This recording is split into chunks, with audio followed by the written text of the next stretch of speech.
क्या आप जानते हैं कि अंग्रेजों भारत छोड़ो का नारा देने वाला शख्स एक मुसलमान था।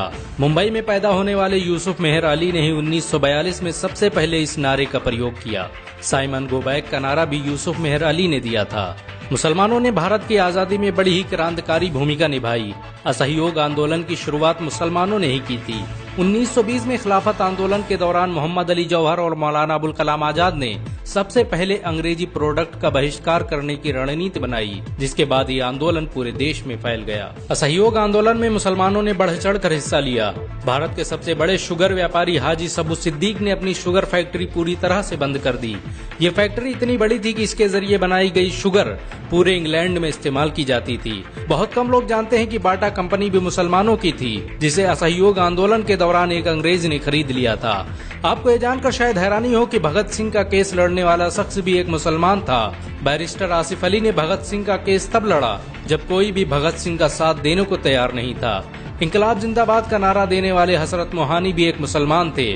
उन्होंने ही भारत की आजादी की रूपरेखा तैयार की थी। इतिहासकारों के मुताबिक 1857 में होने वाले विद्रोह में 50,000 उलमाओं को फांसी दी गई और लाखों मुसलमान सरेआम कत्ल कर दिए गए।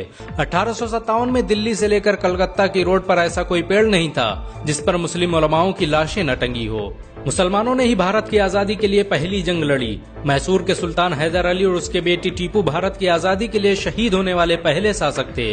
मशहूर क्रांतिकारी अशफाकुल्लाह खान सबसे कम उम्र में फांसी पाने वाले भारत के पहले व्यक्ति थे। बहुत कम लोग जानते हैं कि जय हिंद का नारा एक मुसलमान आबिद हसन सफानी ने दिया था। ये नारा आज भी भारतीय सेना और शासकीय प्रणाली में सम्मान स्वरूप इस्तेमाल किया जाता है। तिरंगे का निर्माण करने वाली सुरैया तैयब जी भी एक मुसलमान थी। उन्होंने ही भारत के राष्ट्रीय ध्वज को वर्तमान रूप दिया था।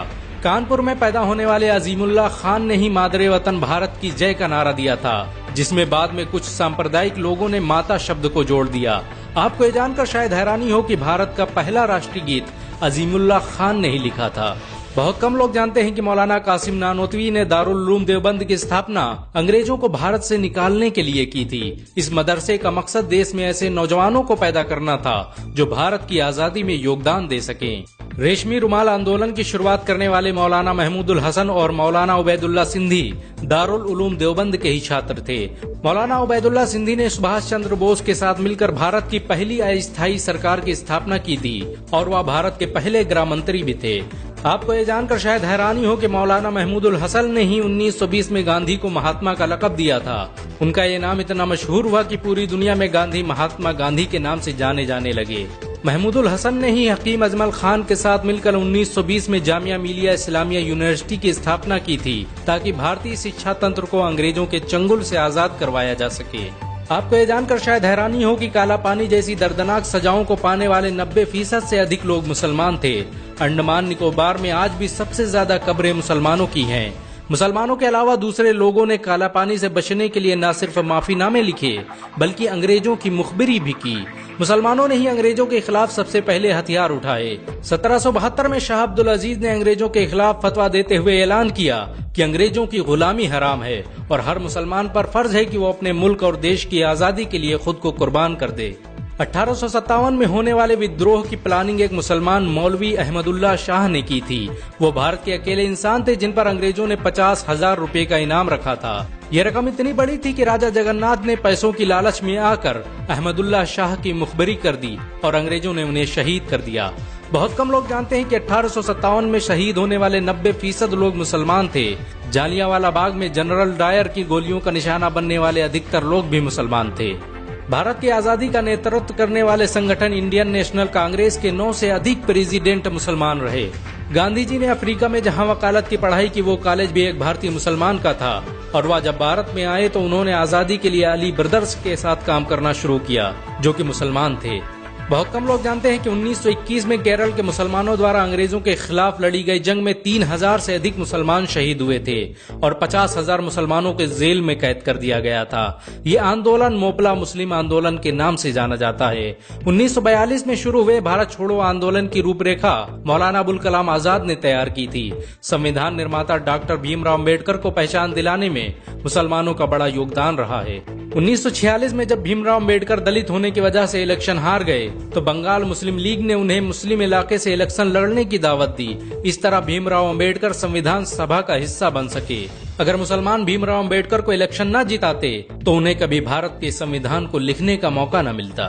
भारत की आजादी के लिए सबसे ज्यादा लेख, शायरी, गीत और किताबें मुसलमानों ने ही लिखी। अल्लामा इकबाल के जरिए लिखा गया सारे जहां से अच्छा आज पूरे भारत में गाया जाता है। आपको ये जानकर शायद हैरानी होगी कि देश के लिए शहीद होने वाला पहला पत्रकार मौलाना मीर बाकर एक मुसलमान था। भारत की आजादी के लिए मुस्लिम राजाओं और महाराजाओं ने अपने खजाने खोल दिए। कोलकाता के हाजी उस्मान सईद ने अपना सब कुछ भारत की आजादी के लिए कुर्बान कर दिया। हाजी उस्मान की अमीरी का अंदाजा इसी बात से लगाया जा सकता है कि 1920 तक कोलकाता में बनने वाला हर स्कूल और हर बड़ी बिल्डिंग उन्हीं की थी। कोलकाता के पहले सुपर स्टोर कैश बाजार की बुनियाद हाजी सईद ने ही रखी थी, लेकिन बाद में उन्होंने अपनी सारी दौलत देश को दान कर दी और खुद एक किराए के घर में रहने लगे। अमीर हमजा और अब्दुल हबीब यूसुफ मरफानी जैसे मुसलमानों ने अपनी अरबों रुपये की संपत्ति देश की आजादी के लिए कुर्बान कर दी। सुभाष चंद्र बोस द्वारा अफगानिस्तान में स्थापित की गई सरकार में 9 में से 5 मंत्री मुसलमान थे। भारत की आजादी के लिए देश भर में मौजूद मस्जिदों को किलों की तरह इस्तेमाल किया गया। इन मस्जिदों में सुबह शाम हर वक्त भारत की आजादी के लिए ऐलान हुआ करते थे। आजादी के वक्त कोई मस्जिद ऐसी नहीं थी जिसकी दीवारों पर मुसलमानों का खून न लगा हो। इन सब के अलावा ऐसे करोड़ों मुसलमान हैं जिन्होंने भारत की आजादी और उसकी अस्मिता के लिए अपना सब कुछ कुर्बान कर दिया। सच तो ये है कि भारत की आजादी मुसलमानों के बगैर मुमकिन न थी।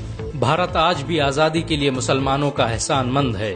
अगर एक मुसलमान होने के नाते आपको गर्व महसूस हुआ हो तो इस वीडियो को लाइक और शेयर जरूर करें। ऐसी और वीडियो को देखने के लिए हमारे चैनल को सब्सक्राइब करें, घंटा जरूर दबाएं।